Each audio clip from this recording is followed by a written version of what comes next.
Okay, so your question was, how do you let someone go, even though you love them? They are narcissistic and hurt you so bad. I'm tired of suffering. How do you let go? Okay, step one is to acknowledge the emotions. Okay, so what you've written here is that you're hurt and that you're tired. And it's unsurprising that you're tired. There is an inner conflict going on, and I'll get to that in step two. But step one is to first acknowledge the emotions. So you've said that you're experiencing hurt, but that's a big umbrella, and a lot can fall under that. For me, if I'm experiencing hurt, then I'm experiencing, likelihood is I'm experiencing sadness and I'm experiencing anger. I don't know if those are the emotions that you're experiencing. Maybe there's a couple more in there as well. Without having a conversation with you, it's really hard to know what they are for you. If just acknowledging the emotions, just labeling them is sufficient to deal with those emotions, if that's enough to allow that energy to just leave the body, then that's great. You can move on to step two. But for a lot of people, that's really hard to do. Saying just, oh, I'm experiencing sadness, doesn't quite deal with the sadness effectively, if only it did. So the first step is to not just acknowledge the emotions, but to deal with them in a healthy way. Because once they can be dealt with in a healthy way, then that energy can leave the body. So again, I don't know the emotions that you're experiencing, but for me, if I was experiencing hurt, then I would likelihood be experiencing sadness and anger. So if I'm experiencing sadness, how do I want to get that energy out of my body? Maybe I want to go for a cry. Maybe I want to go for a walk and just be in nature. Sadness, yeah, maybe I just want a cuddle from someone. That's a really nice way for dealing with sadness. If I'm dealing with anger, that's a very different story. Then maybe I want to hit something. Maybe I want to scream out loud, or maybe I can't do that, so I just scream into a pillow. Or maybe I go and work out. Those are the ways that I deal with anger.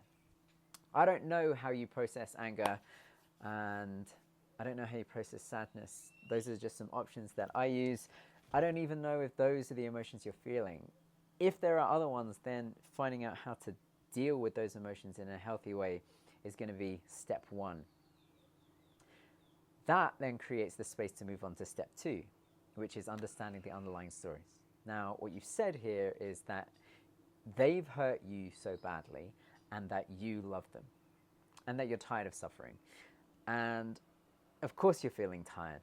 There's that conflict going on right there, and it's exhausting to try and figure out two opposing truths that are trying to exist at the same time.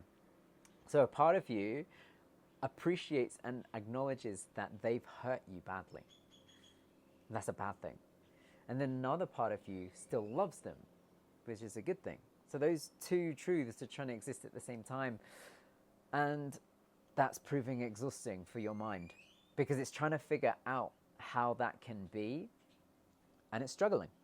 Because what's not being understood is the underlying story. See, these are just surface level stories, but underneath that, there's one that connects them together.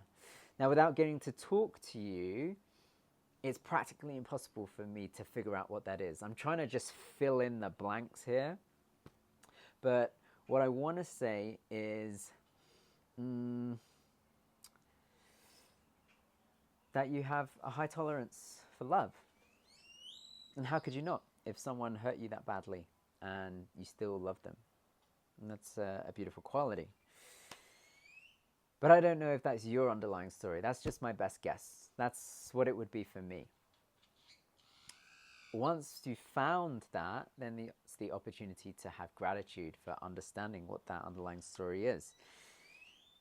And then moving on with step 4 of creating aspiring identity. But really, there's no point going into that because already I'm kind of guessing and filling in the blanks and seeing if it will fit to your story. Hopefully it's created some food for thought where you can figure out how to process those emotions, and then start to investigate what the underlying story is. Once you can figure out what that is, then really creating space for moving forwards. And that's how I would go about that, moving on. I hope that was helpful to you. Good luck, stay strong, and speak to you soon.